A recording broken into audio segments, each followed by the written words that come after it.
হলো তারাবিতে 4 রাকাত শেষে একটি দোয়া পড়া হয় এবং মোনাজাতে একটি দোয়া পড়া হয়। এই দুটি দোয়া কতটুকু সহি দোয়া করে জানাবেন? ভাইরা আমার, তারাবিহ যেটাকে আমরা বলি, এটা তারবিহাতুনের বহুবচন।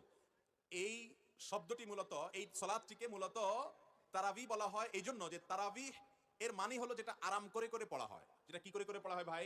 আরাম করে করে পড়া হয়। 4 রাকাত পর পর যে আমরা বসে থাকি, এই বসাটাও এটা এই জন্য যাতে একটু রেস্ট হয়। এটা কোনো আবশ্যক না, না বসলেও কোনো অসুবিধা নেই। তো এই যে 4 রাকাত পর পর দোয়া আমরা পড়ি সুবহানাজিল মুলকে ওয়াল মালাকুতে, এবং শেষ পর্যন্ত পুরো দোয়া আমার জানাও নাই আসলে। এই দোয়া কোনো হাদিসে বর্ণিত নাই। মুক্তাদি বেচারার তো কোনো ডিউটি নাই, তারাবিতে কোনো ডিউটি আছে? হাফেজ সাহেবরা তুফান মিল পড়ে যাচ্ছে, সে তো দাঁড়িয়ে রয়েছে পিছনে, কোনো কাজ আছে তার? পুরো নামাজ বলতে গেলে সে রেস্টই করতেছে একরকম, কোনো কাজ নাই, তো শুনতেছে শুধু, তাই না? মুখ দিয়ে ফেরা ছুটতেছে তো হাফেজ সাহেবের, মুক্তাদি সাহেবরা তো সব চুপচাপ। সালাম ফেরানোর পর 4 রাকাত পরে সালামটা ফিরাতে না ফিরাতে সবাই মিলে তারা সুবহানাল্লাহিল মুলকে দিলেন টান। তো এতক্ষণ তো বেচারা রেস্টই ছিল, এখন না বরং কষ্ট হলো।